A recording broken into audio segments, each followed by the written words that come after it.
Hey, Hey, how was your Thanksgiving other than being so sick? it was good. I was super sick though, yeah. That's really sad. Bad timing. You didn't know you were sick until you had already visited everyone.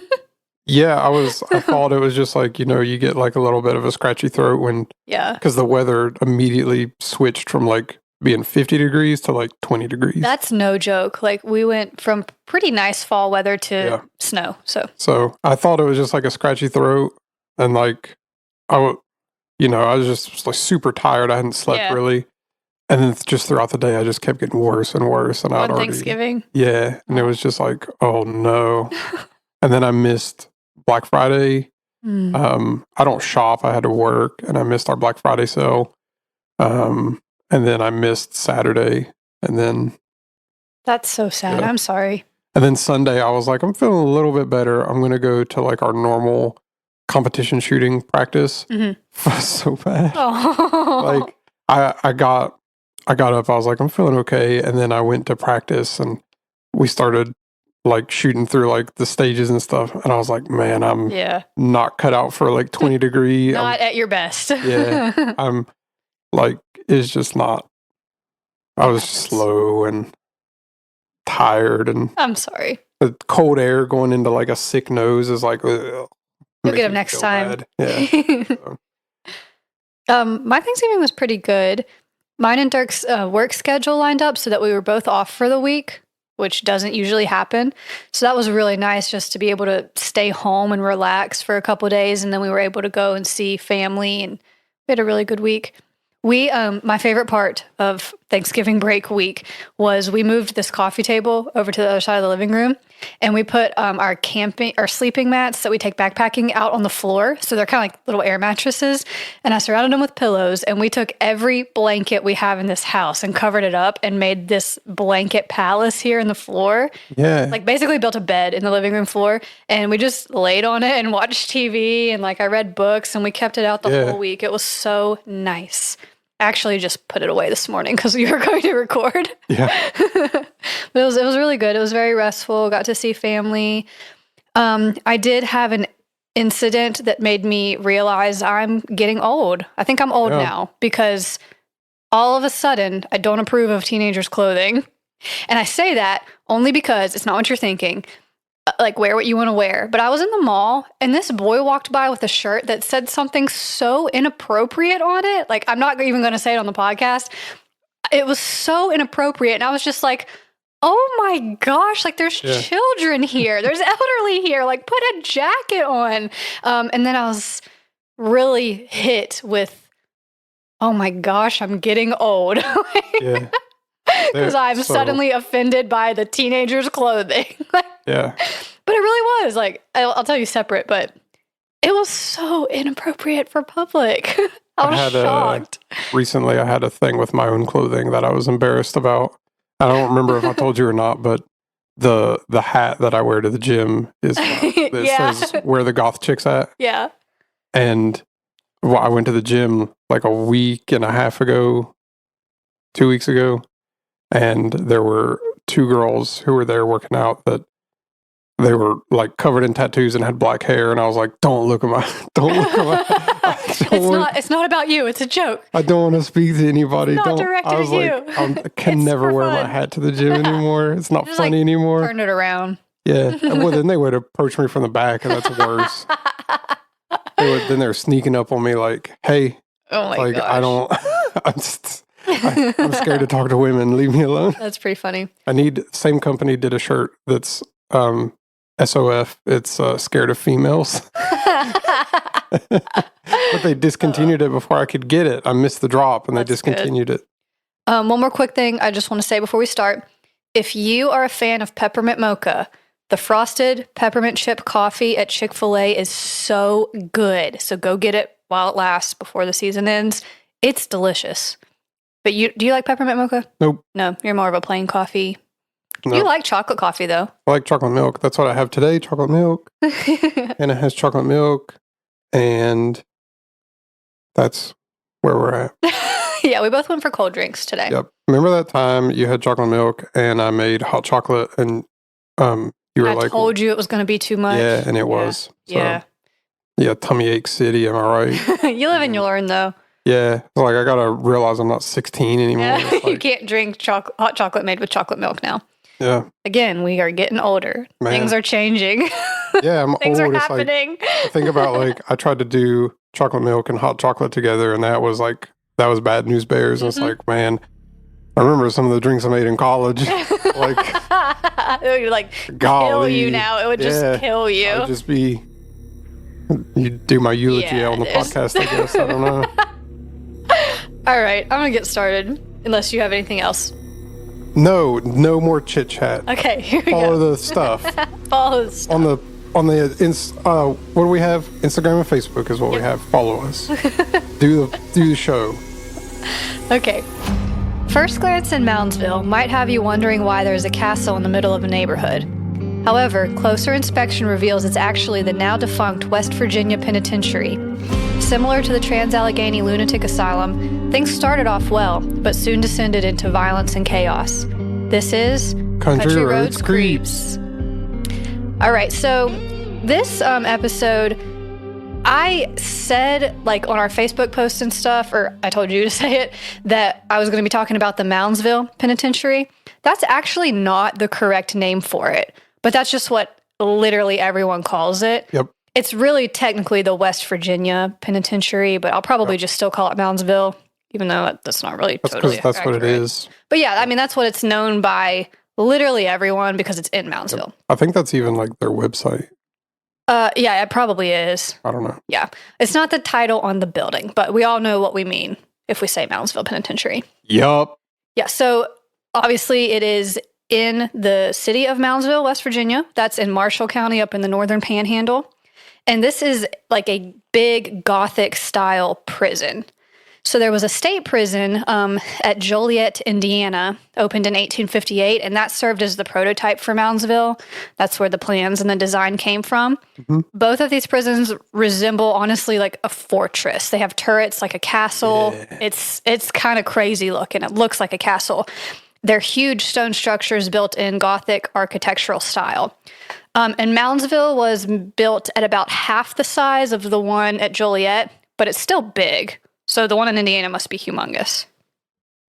There are no architectural drawings that have ever been discovered. They got lost somewhere along the way, but there's a report from the board of directors of the prison in 1867 that does give details about it, but we don't have the plans.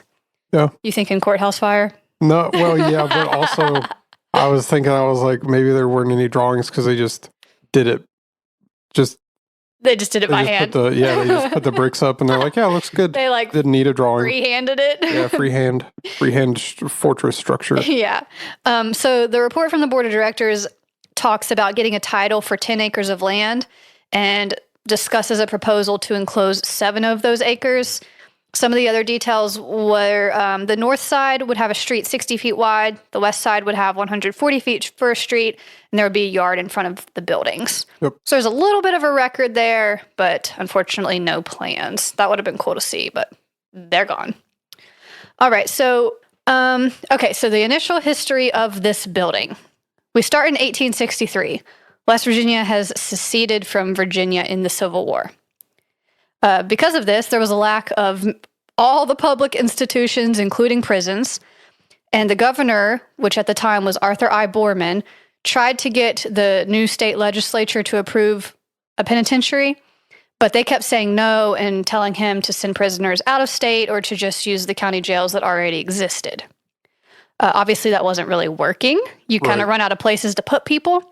And what made the legislature eventually change their minds was that in 1865, 9 inmates escaped from one of the county jails or something. They're like, okay, maybe we do need a better facility here. So is this when the Capitol was in Moundsville? Yes. Okay. Mm-hmm. How many times did it switch? Do you remember? I don't remember. Was it? No. It was Moundsville and then it was Charleston.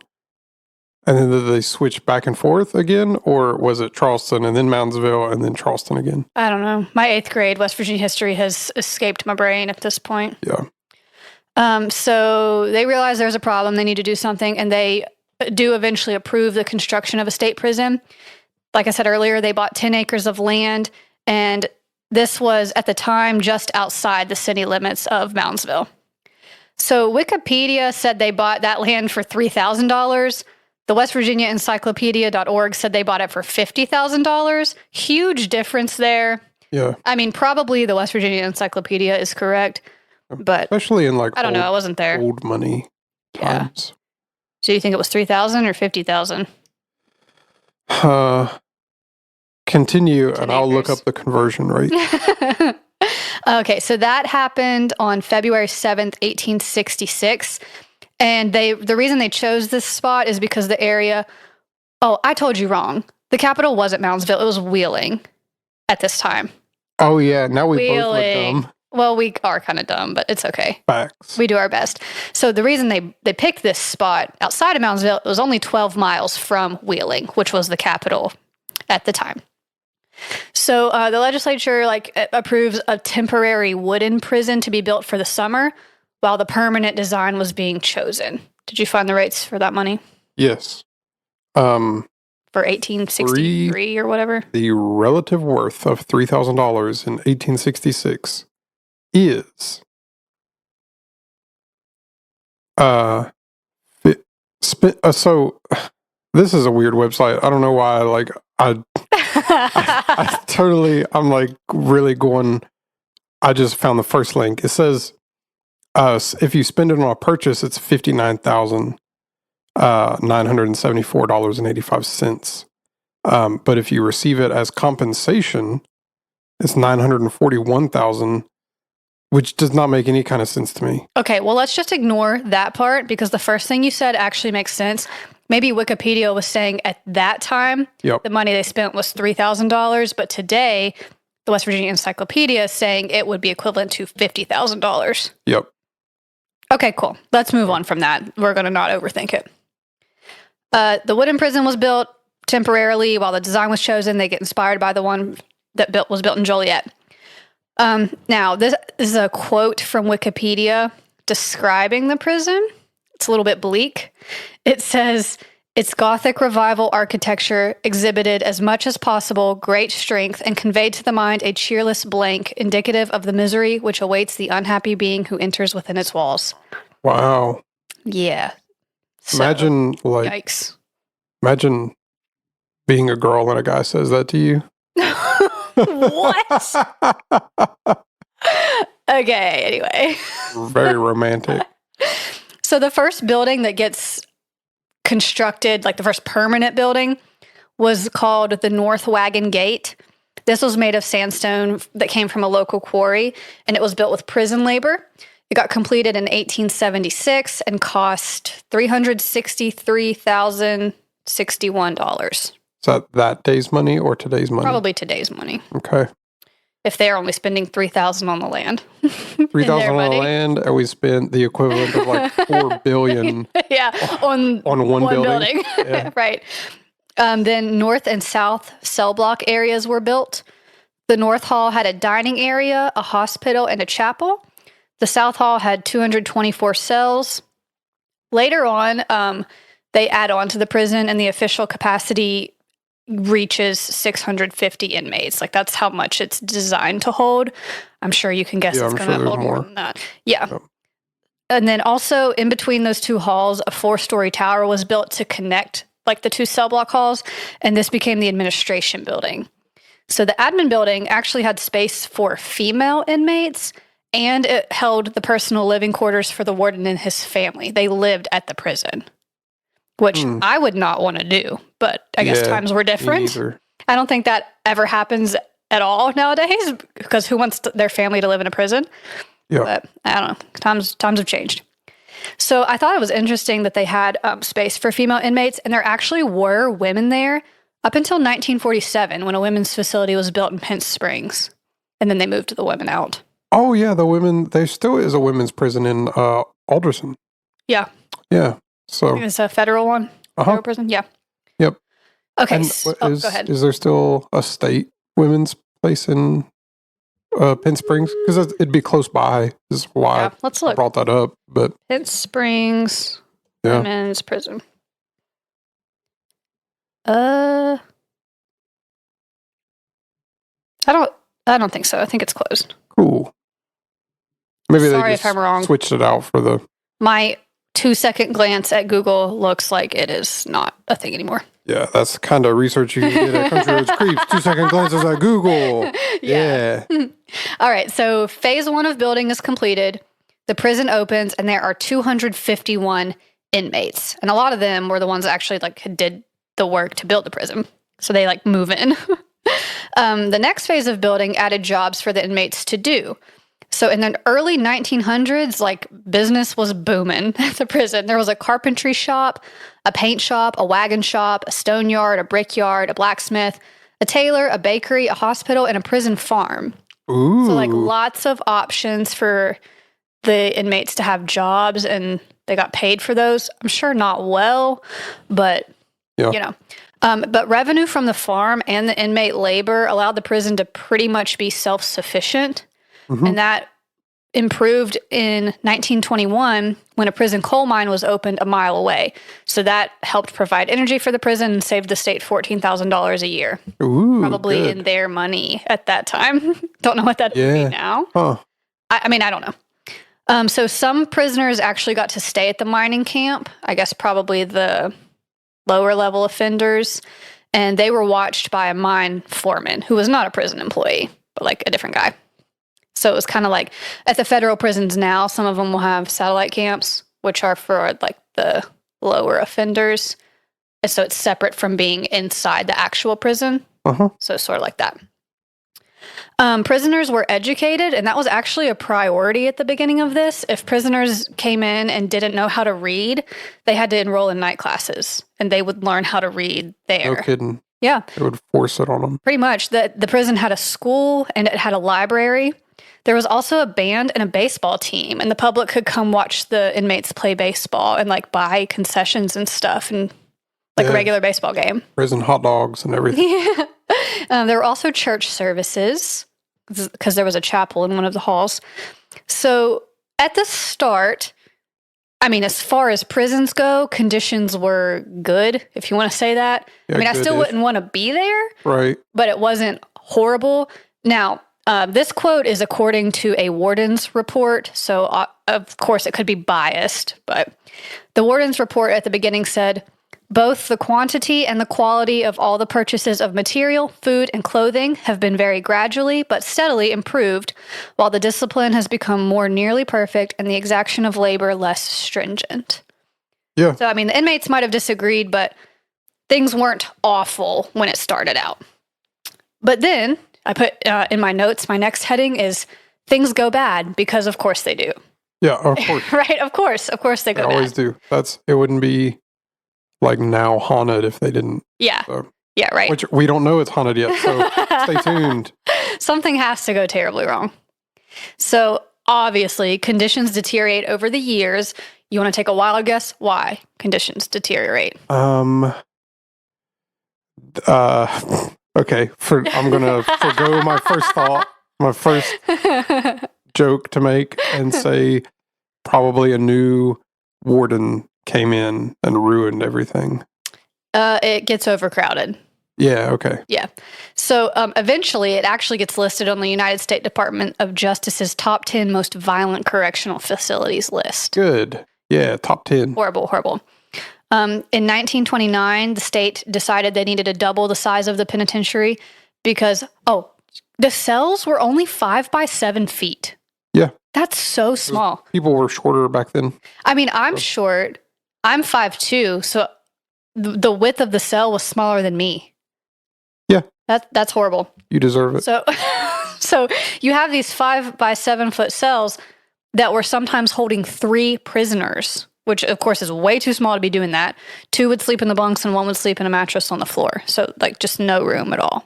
Right. Yeah, that sucks. So they had to expand. This expansion is completed with prison labor. It's finished not until 1959 because it got delayed by a steel shortage during World War II. I guess. Oh, a steel shortage. Wonder why. Because wonder why there would be a metal shortage in World War II. That's crazy. Yeah. So I'm going to get into some of the details of why things were really bad, but overall, by the end of it, 36 homicides took place at the prison. That seems low, right? Well, there were also a lot of like suicides as well. So the death toll and the executions became like much, much higher. Yeah. But I guess 36 homicides within the prison walls. I don't know. That's a lot of people to be killed. Well, at one time, yeah. Yeah. But over the course of like 250 years, yeah, but then you have like prisons where their number is 0. So no. 36 is a bit high. No prison has 0. All right. One of the homicides I want to mention because it comes into play later is on October 8th, 1929. An inmate named R.D. Wall was killed on his way to the boiler room by 3 prisoners that had shanks because evidently he like snitched on them, told on them for doing something. Good. And this is horrible. But by the end of the attack, he was literally cut into pieces. Yeah. Like they just... What happens when you snitch? Awful. Okay. And there's a piece to this that I am not going into great detail on because it's really upsetting, disturbing, gross. Okay. The recreation room at the prison, you've probably heard this. It was referred to as the sugar shack by like the officers and the inmates. Oh, yeah. And this is where most of the horrible, awful, terrible activities took place. Should we put in like a warning, like what do they call that? Trigger warning. I mean, like I'm not going to go super into it. Don't look it up if you get bothered by that kind of stuff. I do get bothered by it. That's why I'm giving a brief overview because I get upset by those things. Don't look it up if you are sensitive like me. But I'll just, as an overview, say illegal stuff took place there, like gambling, fighting, but also really horrible things like assault with guards and inmates, the homicides, just terrible, terrible stuff for it to, have this nickname. So that's all I'm going to say about that. Everybody cheated on their taxes in there too. Yeah, probably. Anything bad that you can think of probably happened in this rec room. Awful. Yeah. All right, so now I'm going to move into some of, like the more specific problems that happen. That's kind of an overview of the things going downhill. So there's 2 riots that I'm going to mention. There are more than 2 that happened, but 2 are more infamous. While I was trying to read about these, it seems like the details with these 2 riots get mixed up a lot. So reading different sources, some of them will say this thing happened in the first riot. Some of them will say this thing happened in the second riot. They kind of all are over the place. So I did my best to separate it the best I could to try to figure out what happened in the first one, what happened in the second one. Okay. But it's a little fuzzy. So from the best I could tell, the first major riot happened in March 1973. I believe that 40 inmates held 5 officers hostage. And I think that this one involved a fire in the prison set by an inmate. So there was arson involved. Lots of property was destroyed. The riot lasted for 24 hours, and the governor had to meet with inmates to kind of negotiate an end to this. They made 15 demands. Some of them were, a little silly, but a lot of them were actually pretty reasonable demands. Okay. Like to have sheets be clean. Like that's not a ridiculous ask. Yeah. To have clean sheets to sleep on. One of them was the inmates wanted 10 solitary confinement cells to be removed from the basement. They didn't want those to be in use anymore. And another demand they made was that rules and regulations for prisoners and officers need to be written and enforced equally. So like a lot of them were reasonable demands because, things had kind of been going downhill. It was not super clean. People weren't really being treated ethically. So, What was the ridiculous one? Well, I just said like some were a little silly because I was reading on the West Virginia archives. A few of the demands they made were things that were already in place. Okay. And already happening. Okay. They wanted, one of them was that guards or officers shouldn't be allowed to carry guns in a certain location of the prison, but that was already a thing. But what is it being followed? Maybe not. Yeah. Maybe not. So, but most of them were not that really ridiculous. So the governor agreed to 15 of their demands, and the riot ended in 24 hours. Now, the next one happened, the next famous one or infamous one, however you want to look at it, was January 1st, 1986. The penitentiary was going through many changes, many problems, and security had become very thin in most areas of the prison. At this point, most of the locks on the cells had been picked by the inmates. The prisoners were just kind of roaming around freely throughout the day. Like, it was chaos. It was not secure. Bad plumbing and insects that had infested it were spreading diseases. People were getting really sick. The prison was holding over 2,000 men, so very overcrowded. Yeah, and you said at the beginning it was only 650. It got to like 650, yeah, after they had done the expansion or whatever. So during this night that the riot happened, it was January 1st. It was a holiday. Many of the officers had called in, so it was understaffed, and things were bad to begin with. So then you have it understaffed, and this is when they decided to do it. So around 5:30 p.m., 20 inmates in a group called the Avengers. How stupid is that? Yeah. So dumb. Yeah, the Avengers, the worst Marvel series ever. So dumb. They call themselves the Avengers. They went to the mess hall where the captain at the time and others were working. So the captain, 5 other officers, and a food service worker were tackled.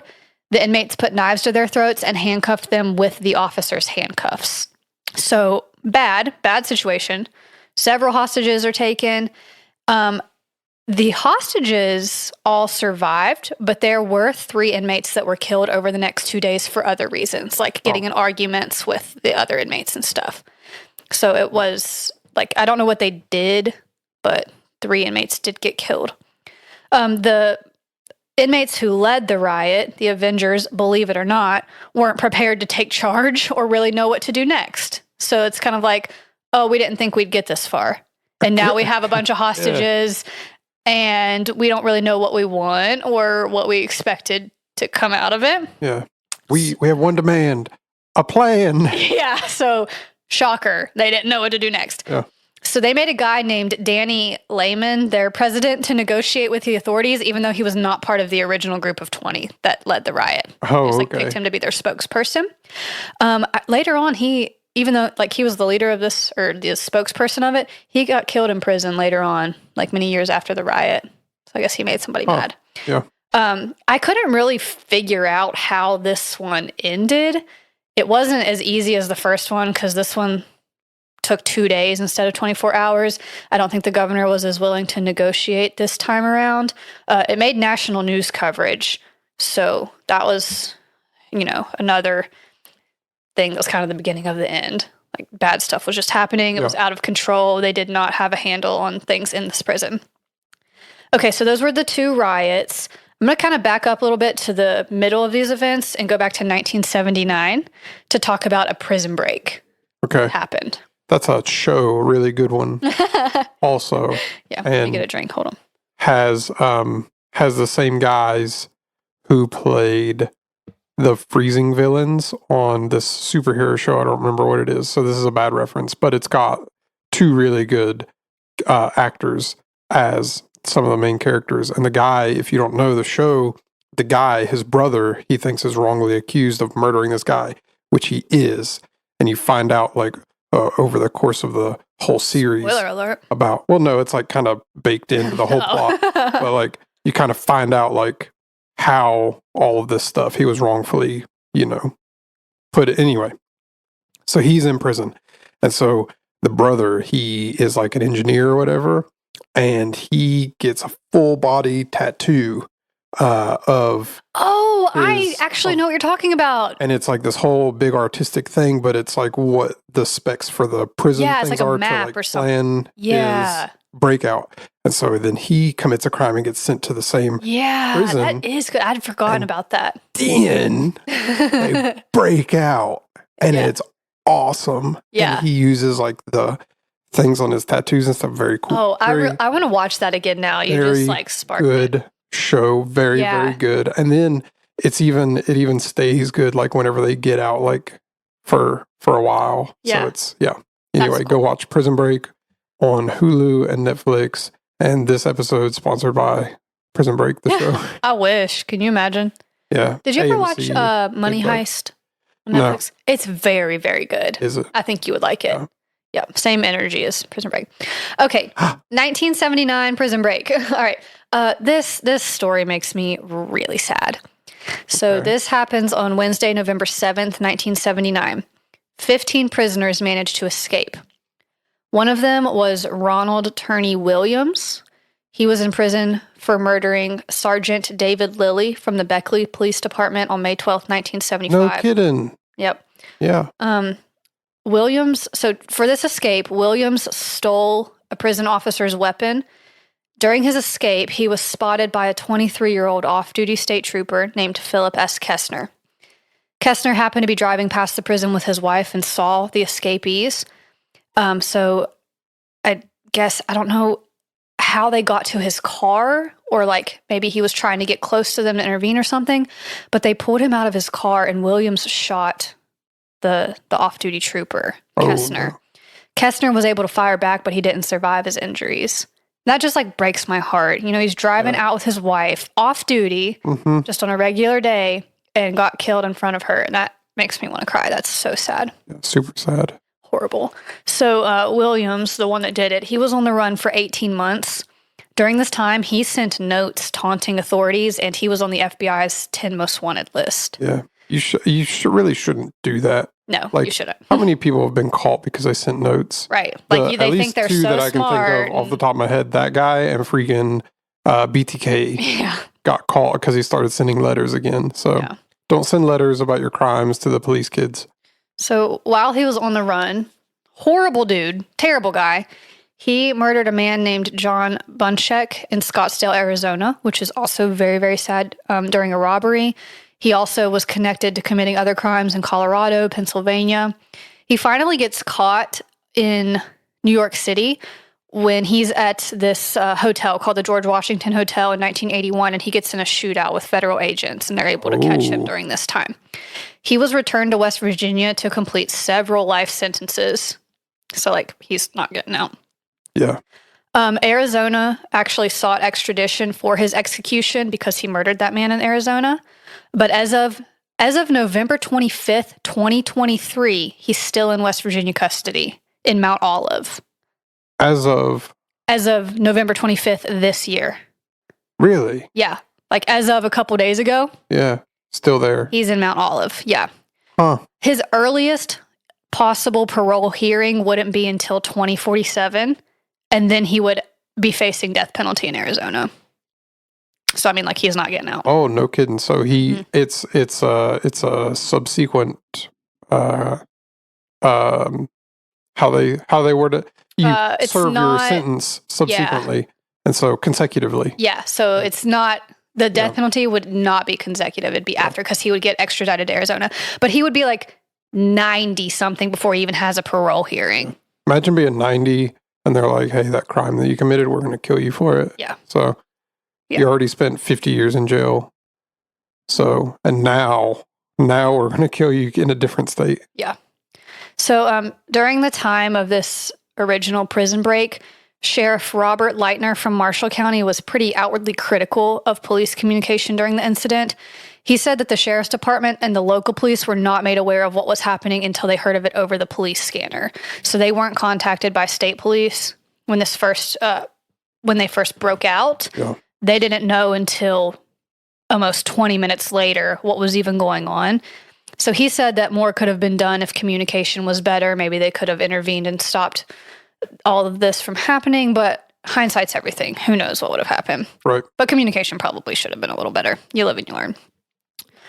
Okay, so those are not the only riots. It's not the only escape. Those are just kind of the bigger ones. So that's what I chose to go over.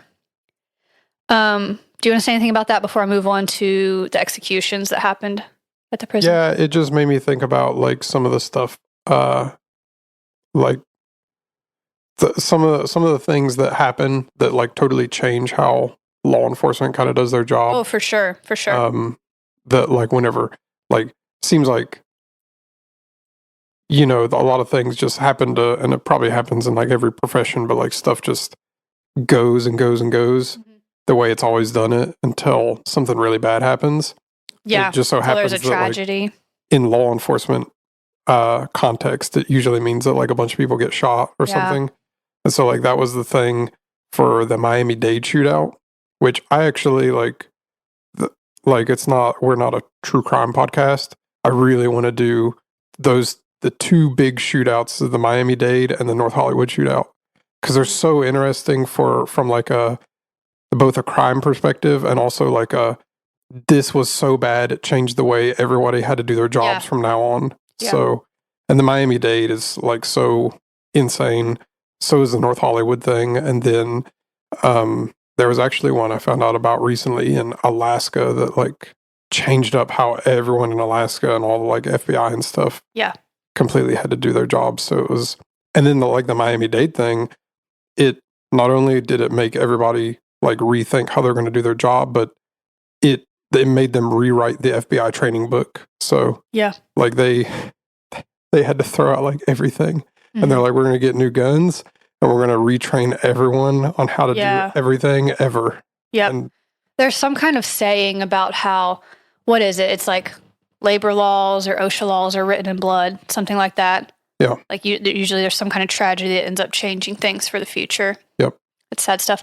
Another example kind of along those same lines is like I work in a school, and you remember when we were younger, our drills for active shooters were turn the lights off, huddle in the corner of the room and be quiet. Yep. That is not at all how we practice now. Like the protocol has totally changed because unfortunately there has been so many school shootings and they found that doesn't work. Yeah. You know, it makes you really at more risk. So I'm not going to get into the details, but we have totally different drills now, practices, procedures than what you and I went through going through school, which is not that long ago. I mean, like 10 years ago. Yeah.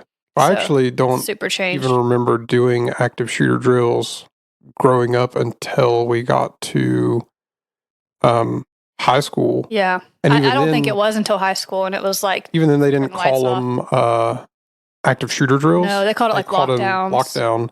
Yeah. Because they didn't want people to like freak out about it. Yeah. But we would always, because we're stupid kids, we would always joke about it being like a shooter drill, which is probably not a good joke to make. But yeah, it's really difficult to teach those drills to elementary school without scaring them. Yeah. You have to be very sensitive about it, but it's also something, unfortunately, that is a reality now that you have to be prepared for because you just never know. So, I mean, that's the hardest part. It's really upsetting to try to, without scaring a child, let them know what we're doing, why we're doing this. But, you know what? Yeah, we have totally different drills now. I was talking to my boss about this, that like some of the drills that they do in school now, and he said that, well, he actually grew up where him and I guess to a certain extent, like his dad, they were in school during a time where like you were still going to do the nuclear bomb. Oh, drills. really? Yeah, and so if you don't know, during like the Cold War, like the entire Cold War up until through the 80s, a lot of schools were doing oh, good job. I hit my mic, sorry. They were doing nuclear catastrophe drills. Is that where they had to get under their desks? So, yeah, get under your desk. Not that that's going to help there's a you, nuke. but... Yeah, and so his thing, my boss was like, yeah, so I realized pretty soon that this desk isn't going to save you from a nuke. Right. And the idea was like, well, you get under your desk, and then it keeps like stuff from the ceiling falling on you. But I guess the problem with a nuke is that if it's close enough that it's going to tear the roof off of your school, it's close enough that the blast is going to kill you anyway, and then the radiation is going to get you after that. So honestly, like, this is morbid, but I've told you before, if there's ever a nuke coming, I'm going to step outside and I want it to hit me in the forehead so I can just go to heaven and be done with it. I do not want to fight for survival in a nuclear wasteland. I'll just go ahead and go into heaven, and I'll meet y'all later on. Yeah. I'm not trying to survive in the apocalypse. Did you know in Japan, the two places that they dropped nukes, there's not like a radiation fallout hole thing because of the way the bomb was. I don't know what that means. I'm sorry. Radiation. There is, I wish I had watched this video sooner to when we tape this podcast, because that's okay. It basically went into the thing of like the way the math works out for nuclear bombs is depending on where in the atmosphere you detonate a bomb, whether it's like a high altitude or low altitude or near surface or on the surface burst. And then depending on how big it is and what kind of material they're using, so the ones that they dropped on Hiroshima and Nagasaki weren't like your traditional nuclear bombs that like you would think of in the Cold War. They were atomic bombs. Right. Which means that they smashed an atom together or split an atom and made all this stuff like smashed together. Well, that doesn't make radiation. The nuclear material, when you make a uranium bomb, that makes radiation. Okay. Because it all goes through the air and it causes this nuclear reaction. But it's for an atomic bomb where they split an atom, it doesn't make that, apparently. Okay. And so that's why they could rebuild the city after that. Yeah, it's not like Chernobyl. Yeah. You can't get near.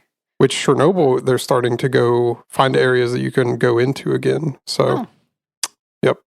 Interesting. We should talk about that one day. Yeah, and then you can go find the Mekong catfish. Yeah. Shout out to episode, the first mini-sode. Call back. And then right after we did that mini episode, it was a question on Jeopardy, and I got it right because of Shane. Yep. All right, let's get back on track here. So I'm going to talk a little bit about some of the executions that happened because this is a little bit wild. From 1899 to 1959, 94 men were executed. Hanging was used up until 1949 for 85 of those men. Okay. And hangings were actually just open to the public until June 19th, 1931. Yeah. Something terrible happened that changed that. Did the guy's head come off? Yes. Every place has a thing like that. The rope How did you know that? Because every place has that. Every place there's ever been public hangings, look at it. Call me out on it. No, I believe every you. It's horrifying. Town, because there's math involved. Yeah, and and at some they point, messed it up. The new executioner has his hood over his eyes too much. Yeah. And he messes up the math and the rope's too long, so you fall too far and then your head comes off. Yeah. And everybody gets freaked out because they're like, we thought this was going to be a good family hanging. Yeah. And it was gruesome. A good family hanging. Don't ever say that again. Okay, stop. You're done talking for now. You lost your privilege. All right, so what happened that made them not be public anymore was this man named Frank. I saw his last name written two different ways. Some places it was written as Ayer, Ayer. Other places it was written as like Hyer, Hyer. Could have been a thing where the dialect got the spelling messed up. Yep. Frank Ayer or Frank Hyer. I don't know. He was sentenced to execution for murdering his wife. And so when they go to hang him, they had like this trap door that would open up under the people and let them fall. And when that happened, he fell and he was decapitated. Yep. Horrible. So after this, attendance at the hangings was by invitation only. You had to be invited to attend. Dog. Yeah. Imagine being invited to getting an invitation in the mail, like a wedding invitation. Oh my gosh. I imagine it was only hang. like the family or maybe the people that were involved in the crime. I don't know, but yeah, they got you an invitation, I guess. You're officially invited to my hanging. Do you think you had RSVP? To the my hanging or any hanging? Do you think the people that got the invitation had to mark like, yes, I'm coming or no, I'm not? Yeah, also I'll have the chicken, not the fish. Thanks. Oh my gosh. Horrible. Horrible. Horrible. Moving on. Stop. At the hanging. Stop. Are there going to be finger sandwiches? You're disgusting. I'm moving on before you ruin the podcast. Bud Peterson was the last inmate to be hanged. He was buried at the prison cemetery because his family refused to claim his body. Pull it together because I'm going to tell you something crazy. Oh, sorry, I'm choking it. Go get a drink if you need one. Laughing at my own jokes too hard. It's not good. It's not a good joke. Okay. The prison switched from hanging to electrocution in 1951, which awful. Hate it. The electric chair was called Old Sparky, and it was built by an inmate at the prison named Paul Glenn. He put it together, which is crazy. I don't know if he had a choice or if they were like, hey, build this chair or what. So 9 men were executed with the electric chair before the state got rid of the death penalty in 1965. The last one was Elmer Bruner on April 3rd, 1959. So here's what's insane. The original chair is still in the facility, and you can see it during tours. Yeah, well, what are they going to do? Just get rid of it? Just toss it out? Yes. No. Bad vibes. Get rid of it. I'm going to keep this interjunction short. Okay. Have you ever seen the movie The Green Mile? Yes, it's so Very sad. good movie. Very good movie. It's so sad. And then the locusts come out of the guy's mouth. It's very good. Tom Hanks is in it. Go watch The Green Mile if you haven't. Don't. It's so sad. It's so good. It'll break your heart. It's about an electric chair. Yep. Yeah, awful. When do we get to the part where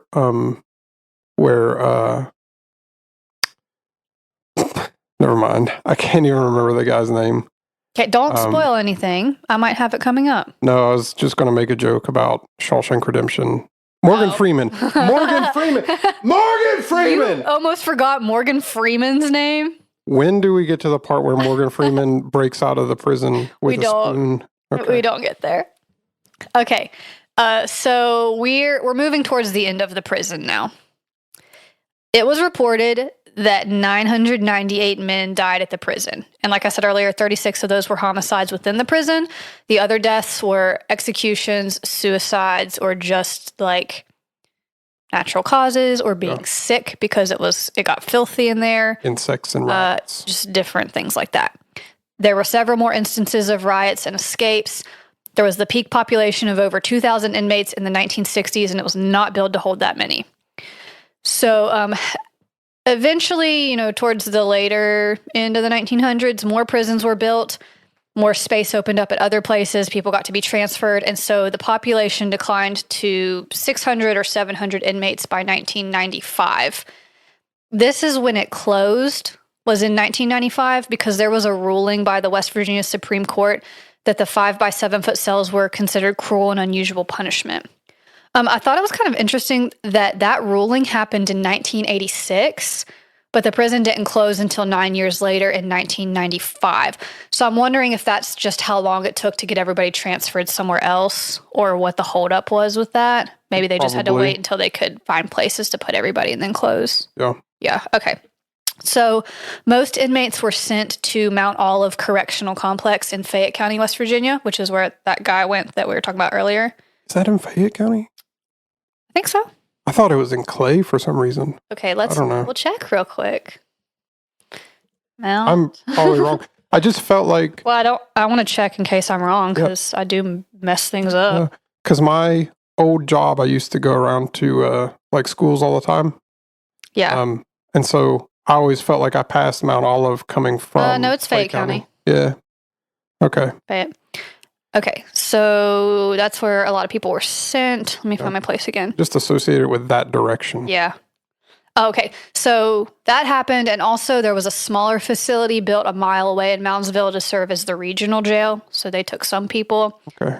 And then after it closed as a prison, the penitentiary was used for training for law enforcement for a while, and it's now a tourist attraction, which I'm going to go into more detail in a little bit. I've been there on tours.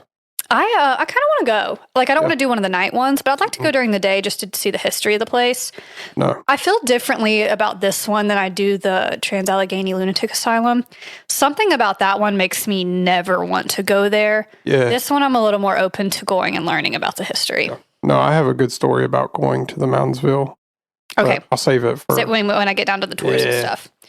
I made a note. There was one notable inmate I wanted to tell you that was there. You might have heard of him before. His name's Eugene V. Debs. That's not who I thought it was going to be. You really set me up for excitement there.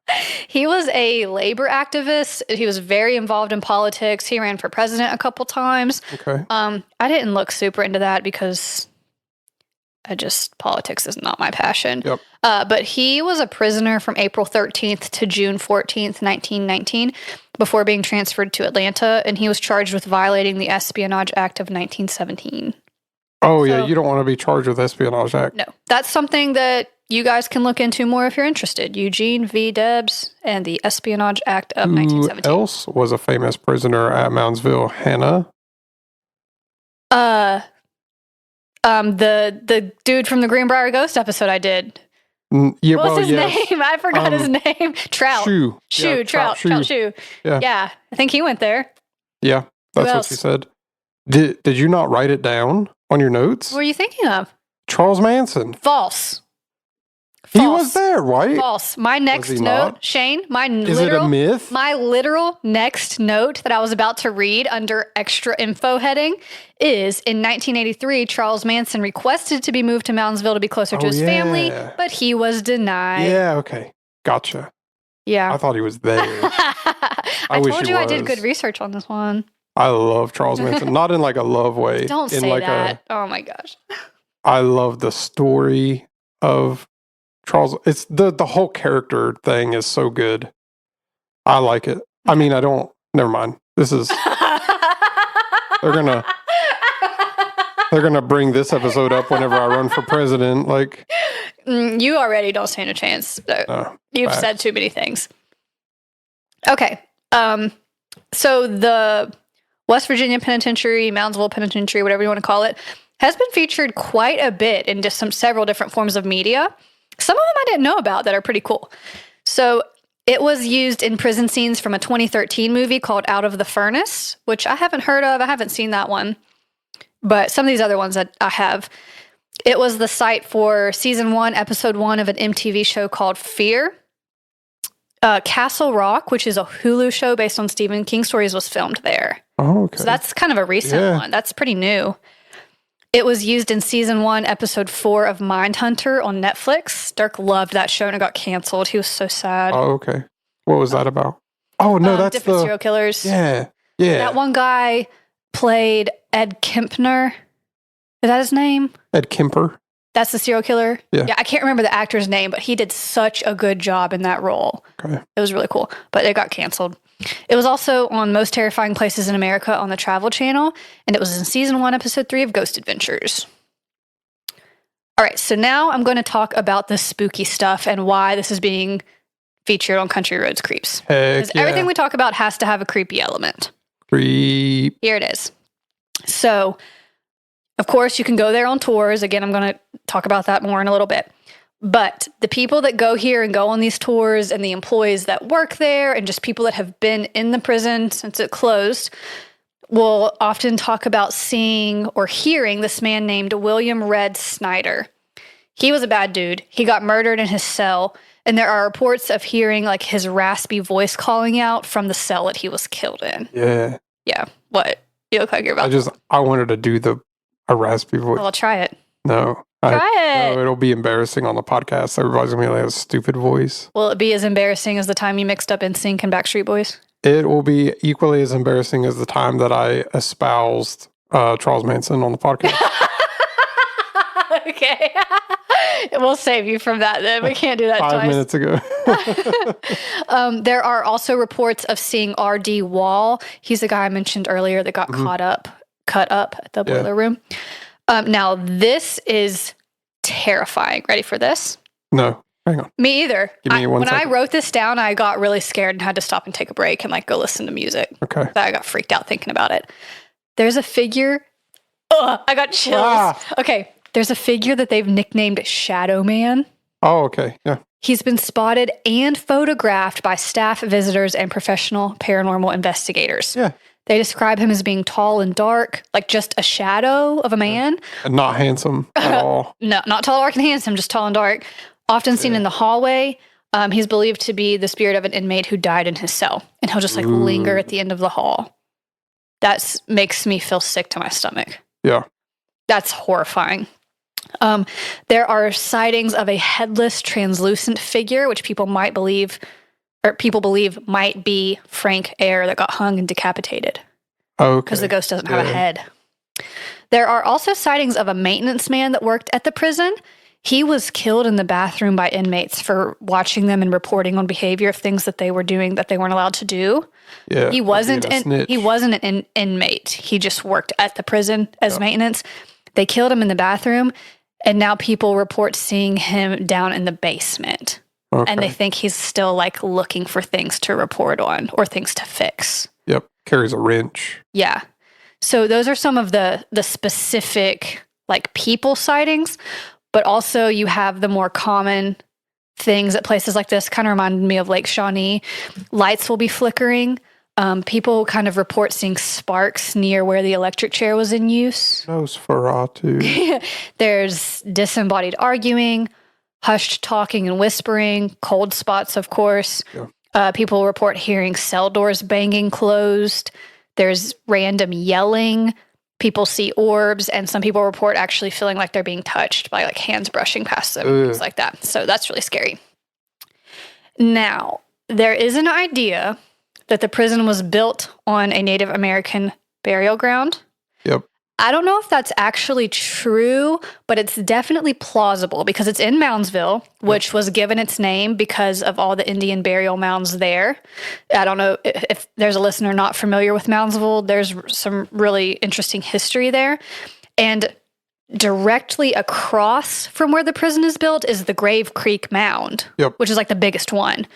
So it's not out of the realm of belief that the prison could have been built over a burial site. There's just not proof of it. Yeah. So if it is, I mean, bad. Bad, like Lake Shawnee. Right. But I can't say 100% if that's true or not. But some people, believe that also contributes to why you have these spirits and things in the prison. Yeah, it could. I mean, yeah, it's plausible. It's possible that the entire city was like kind of built on this stuff. Yeah. Even if you go there, which you said you haven't been there yet, have you? No, I haven't. Yeah, when you go there, right at the front of the building, and then if you're looking at the front, you can turn around and there's like a mound. The Grave Creek Mound. You're like, oh, it's super close. It's way closer than you think. Really close.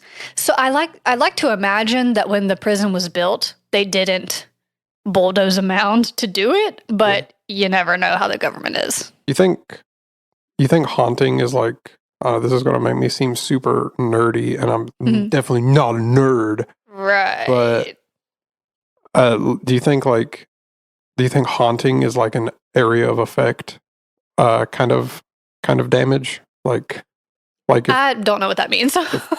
Like what did you just say to me? If you get a spell cast on you and it lands near you, then if it's area of effect damage, then you would get splash damage off of the spell. So if haunting is like that, the Moundsville Penitentiary is definitely close enough that it would okay. It would get haunted just from being adjacent.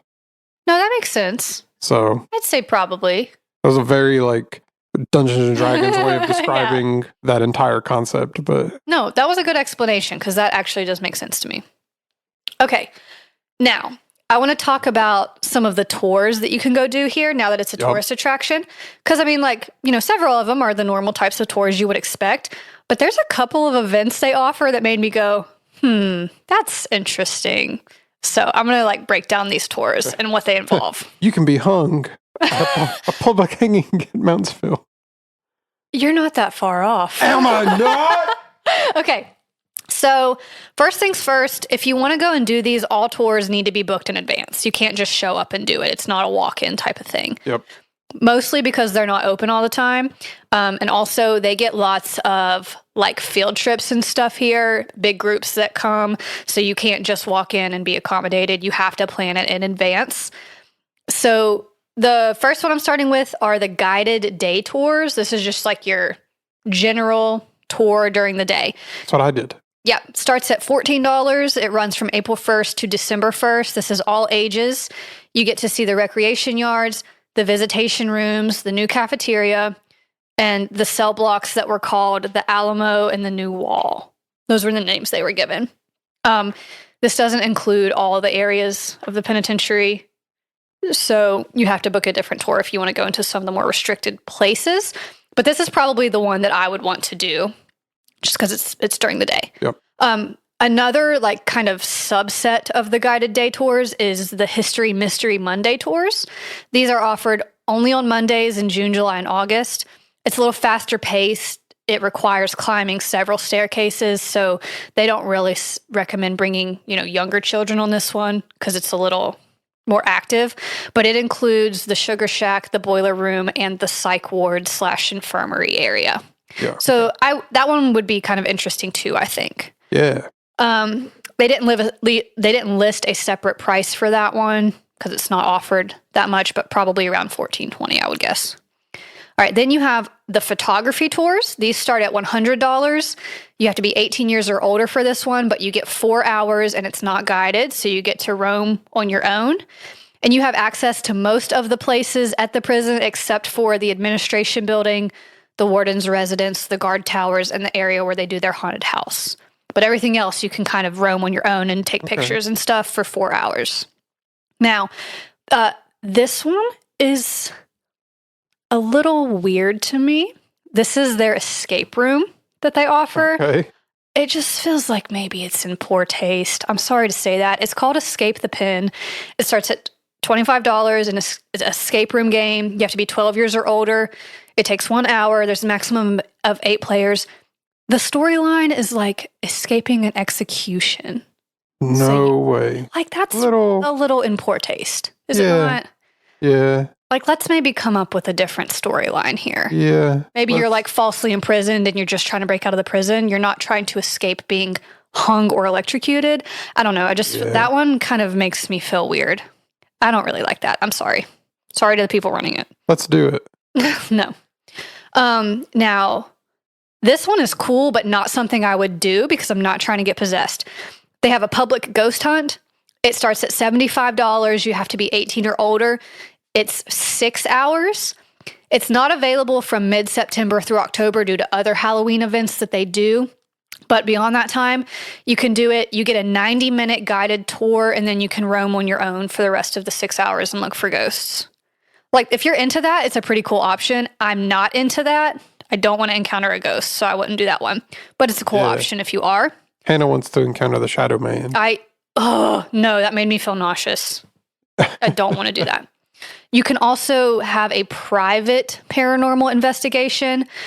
Again, you have to be 18 years or older. You get 6 hours. There's a 90-minute guided tour. Then you can roam on your own.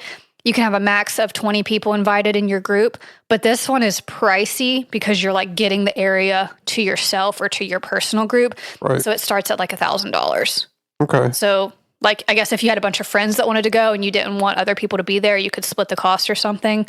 But that's like their priciest package because you're getting it to yourself, I guess. Right. Okay. There's a Twilight tour. This one I would maybe consider. It starts at $40. You only have to be 13 years or older for this one. If you're under 15, you do have to have an adult, I believe. It's 3 hours. You get a 90-minute guided tour, and then you can roam on your own. They have Thriller Thursday, which is similar, $40. This one's from 9 o'clock to midnight. Yep. And they play Michael Jackson the entire time. That'd be funny. You get 3 hours, same thing, 90-minute tour, then roam on your own. Now, at Halloween, they do a haunted house event, which, like any haunted house, they have scare actors, lights, props, things like that. It's not too expensive. It starts at $20. It's a 45-minute haunted house. So that's a pretty good deal if you like that stuff. You have to be 13 or older. What if you went and you got super scared and they were like, hey, how did you like it? And you're like, yeah, your Shadow Man actor was really, really good. And they're like, we don't have a Shadow Man. We don't have one. Then I'd throw up. Yep. Now, there's this tour is called the North Walk. It sounds so cool, but I would be too scared to do it. It starts at $20. You have to be 13 years or older. It's 45 minutes, and it's a flashlight tour of the oldest part of the penitentiary. I mean, that'd be really cool, but really scary. Want to do flashlights. Yeah. Because you turn on your flashlight and there's a ghost right there in your flashlight. Yeah. But on this one, you get access to a lot of the areas that are generally closed to the public because you're on a guided tour. So you get to see the administration building, the Alamo, cell block hall, and something called the Wheel. I couldn't figure out what they were referring to with that one. But that would be cool, but not going to risk it. Now, they also had something this year called Paracon. It was a paranormal convention, and they held that on September 9th. So just like, a big convention. Cool. Yeah, I wonder if they'll do that again. That might be something cool to go to. A lot of paranormal stuff happens in September because the Mothman Festival is also in September. It's usually near the end of the month, though. Cryptid Bash was September, right? Was that September or October? I'll have to go back and look. I don't remember. I don't remember. I don't either. I can't remember what month that was. Now, they also do, like, facility rentals. So they have 4 different facilities that can be rented out for various events. Like you can have a wedding reception there, or your business can meet there, and like you can rent classrooms with projectors and stuff if you're doing presentations. You can rent this like outside gazebo family reunion at the penitentiary. They have, and there's one other facility. I don't remember. They have 4 options depending on the size of your event and what you want to do. Okay. I would get married at a penitentiary. Yeah. I would, well, maybe I wouldn't get married there, but I would have my reception. Yeah. Yeah. I would have cake there. I mean, maybe. Cut the cake next to the electric chair. Okay. Now, I saved the best for last. This is on their tours page, and this made me laugh out loud when I saw it. Okay. Princess tea. What is that? For $25, 12 years or younger, you can go have tea with the princesses, like Rapunzel and Cinderella and Snow White and Sleeping Beauty. They have that there? Mm-hmm. It's like on March something. Where in the jail? At the penitentiary. Yeah, but I don't know specifically what room, but you can go and have tea with the princesses for $25. Execution chamber. Isn't that such a random thing to do there? Yeah. Yeah, and then I think they also do like a trick-or-treat event for kids at Halloween. But the tea with the princess is just, it's so out of character compared to all the rest of this stuff. The dungeon, escape the pen, Thriller Thursday, princess tea. Yeah. Oh, that's hilarious. Yep. I went on a tour there when I was a kid. Yeah, is this the story you were going to tell? Yeah. Okay. And I have beef with Moundsville. Okay. Not really, but that's how I'm starting it. I don't actually shout out Moundsville. Anyway, so this is years and years and years and years and years ago. I must have been like 6th grade. So this is super long time ago, like 30 years ago. 30 years ago? Whatever. You're 42 now? So feels like it. Whatever. So have you ever listened to my knees when I move around? That's fair. Anyway, so we went, and it's a long drive because we're like the southern part of the state. Yeah. This is way up north, way up high, and so we showed up and early in the morning, ready for our tour, and they were like, "Oh, we're not doing tours today." And my mom had scheduled it online, so they're like, "We don't have any tours today." And she was like, "No, this is my thing. This is my reservation thing because we all came to do this tour, and then this is where we paid for it, and this is what time it was, and we're a little bit early. Is that the problem?" And she was like, "No, we're not doing tours today because we're doing riot training with the local police and state police and stuff." Mm-hmm. And so I'm not sure if they still do training there I'm sure they do, probably. Yeah, but, I think sometimes. They were doing riot training, so we can't let you in the jail at all because they're like throwing tear gas around and stuff. And that's why you got to book in advance, I guess. Well, we did. That was the thing. Oh. So she's like, "Here's the reservation where we did the thing online," and she was like, "It shouldn't have let you do that because it's already." That's really frustrating. Yeah, so we drove, I don't know, like 4 hours to get there. Oh, I would be so upset. Yeah. And then, but they let us come back, and I think they refunded, I don't know, we had a bunch of people coming with us, because every once in a while we would do these big, kind of family trips, like some of our extended family and stuff. And I think they refunded half the tickets or something, but I'm only sure, half? Well, they're like, "We're gonna," and then you can come. Oh, so that gave you a rain check and they gave you some money back for the inconvenience. Yep. Okay, that makes sense. I was thinking you were just out of luck. I think so. It's been so long ago. Okay. I guess that's a good compromise, but it's still frustrating you had to drive that far. Yeah. They made it good. Yeah. So there's some family that listens to the podcast, so I'm sure one of my aunts or something will be like, "Hey, yeah, I remember that." Yeah. So it was cool. Well, I think I would like to go on one of the day tours just to learn more of the history of it. No, the tours are cool because they show you some of the cells and they tell you some of the history and stuff. Yeah. They actually, one of the coolest things was I think it's the elevator or whatever. It spins to get in, and they would pull it, and it's still after this many, 100 years, or more, it still like spins freely just by pulling it.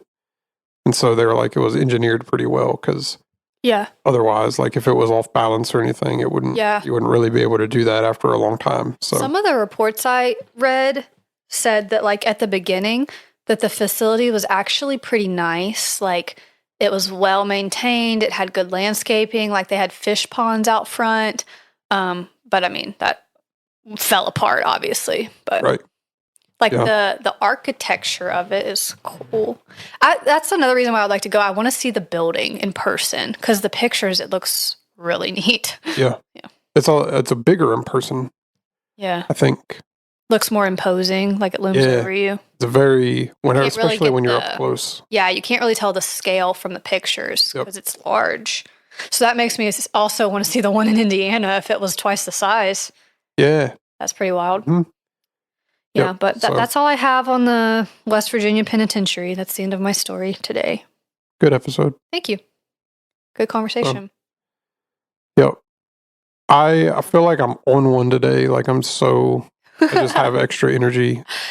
Yeah, I have a lot more energy today than I did the last time we recorded. That was my bad. I was so tired. Like connecting like everything to movies today. Yeah. So, have you seen any good movies recently? Not really movies, but Dirk and I started watching a couple shows that are really good, and they're not new. They're just new to us. We started watching Fargo, and we also started watching. I wanted to watch Fargo. Okay, we're only a couple episodes into that one. I've seen the clips. It's fantastic. Now, I'll tell you what we're really into right now is Reacher, like Jack Reacher. Yeah, and he beats up those guys. Yeah, so good. Yeah. This was one of the days that we were laying on our blanket palace in the living room floor. We watched 6 episodes of Reacher in a row because we were just like chilling at home that day. Yep. They're like hour-long episodes. It was phenomenal. Yep. So I can't wait until he's off again so we can watch more. I love listen. Yeah. Okay. Stuff like Jack Reacher. Yeah. And like, I love the stuff where the guy is like a trained guy and nobody can touch him and he beats everybody up. Like John Wick. I love John Wick. And I love Hitman. I love the movies Hitman. Yeah. And he pulls his 1911s out of the ice box in the hotel and it's like, that's a public ice box. Let me tell you what else you need to watch. Anybody could have grabbed those. If you are interested in Reacher, you need to watch Banshee and you need to watch Justified. Not the remake, the original. Yep. Justified. Justified is with Timothy Olyphant. That is the best TV show I've ever watched in my life. Like, no question, it's number 1 in my heart. Right. It's so good. Yeah. So John Wick, I love John Wick. I love John Wick so much. Oh my God. I didn't really like the ending of the last movie, but I never got to see the last one and I'm going to have to buy it on Amazon. But Joey at work said it sucked. So I didn't love it. It's the way it's set up though is it could be the end. There could be a sequel. Like it could go either way though. Yeah. So hopefully, I don't mind that. Fingers crossed, there's another one. I hope there's 90 John Wick movies. That's what I want. I hope it's like Fast and Furious and they just keep making. Oh, I love. You know what? Listen, I'm going to finish my thought on John Wick. Okay. So John Wick, I love. And 2 things about John Wick is that Keanu Reeves actually went to. Have you seen the videos of him training with Terran Tactical? Oh yeah, he's amazing. Terran Tactical's so good. And they train like all kinds of competition shooters and like Steel Challenge style and like USPSA and stuff. It's very, very cool. And they really know what they're doing. And if you haven't seen those videos, you should look up like Keanu Reeves training at Terran Tactical. No, yeah, he's amazing. They have like famous people out there all the time. Like they've had other actors out there to train for certain movies. They've had like all kinds of UFC fighters. They've had so they had like comedians and stuff out there too. Like really? all the UFC fighters that went out, and the UFC fighters know like Joe Rogan. So they had him out, and then all of Joe Rogan's comedy friends. Mm-hmm. And so they had like Tom Segura and like Bill Burr and like all the like big comedy names out there too. So it's like cool that like more like I guess like Hollywood types are like going out to train at this like California school of like super high speed John Wick shooting. It's neat. But also, I was with Melinda a couple of weeks ago, and before I got sick, and we were watching this movie, and she always gets mad at me because I'm wiggly and I can't sit still. Yeah. And so, which doesn't really sound like me. I don't know why she says that, but she's like, you just won't sit still. And then she was going to change the channel, and she's like, there's nothing on. And I was like, well, what just came on the same channel that we were watching this movie on? And she clicked off. She was like, it's John Wick. And I was like, let's watch John Wick. Yeah. And she was like, well, you can watch John Wick. And so I was sitting there watching like the first like 15-minute sequence of, it was John Wick 2. Yeah. And then it went to commercial, and I turned around and she was staring at me, and she was like, you're so still for John Wick. And I was like, it's engaging. I like it. It holds your attention. Yeah. And like another thing about Keanu Reeves is he's genuinely such a nice dude. Yeah. And hot. He's so kind and hot. Like you cannot find a bad story about him. He's so kind. Apparently he gives a lot of money to charity. Yeah. Good guy. He shoots with Terran Tactical. That's super cool. Yeah. And he like is really nice and cool to his stunt people. Yeah. Like good dude.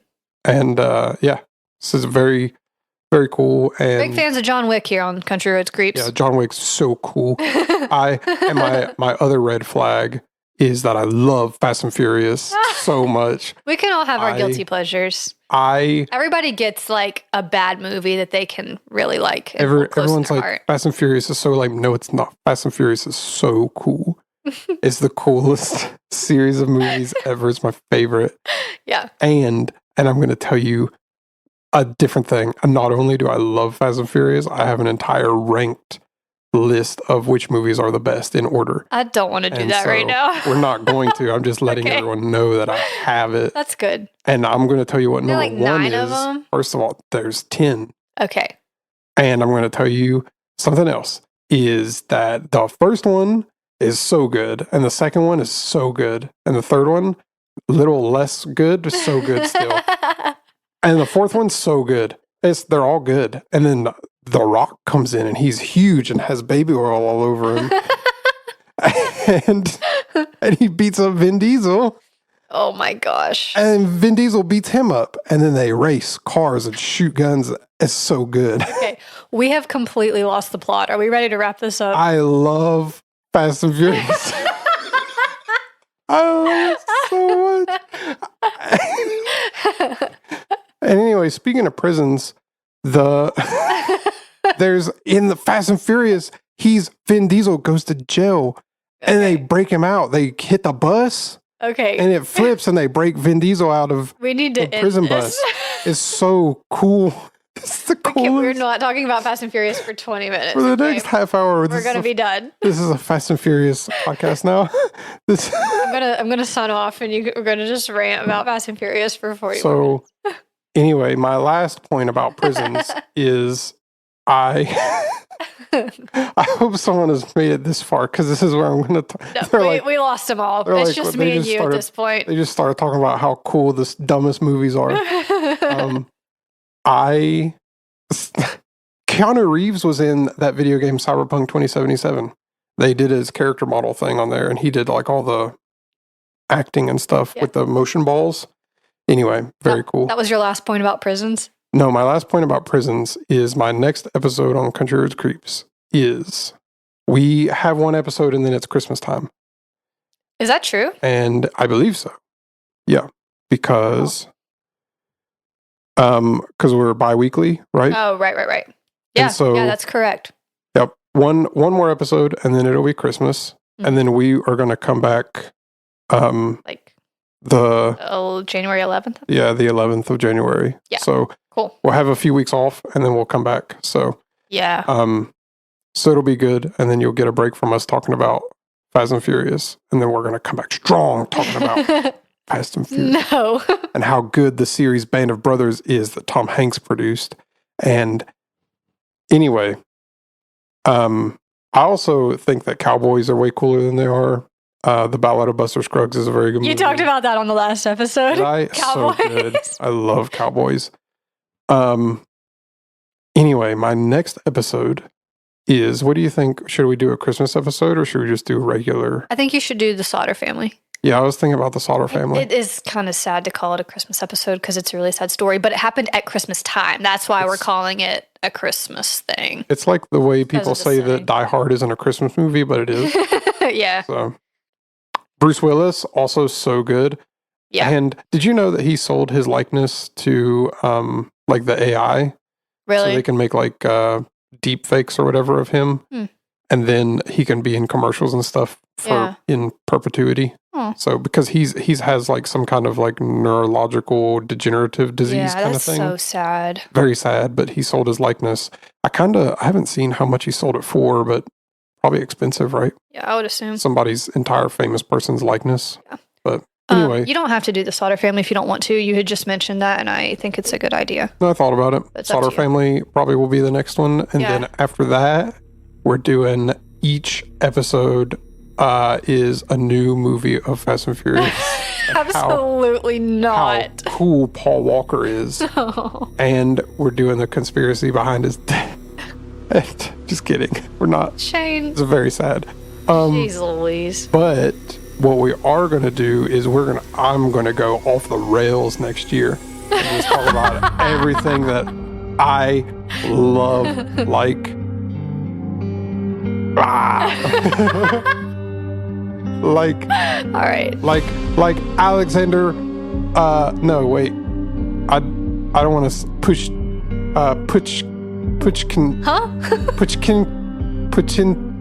I'll look it up. He's a serial killer and he's cool. What are you saying? It's such a good serial killer. You can't say a serial killer is cool, Shane. They're not cool. They're bad. They're bad to the bone. No. This is Country Roads Creeps. Are we done? Yeah.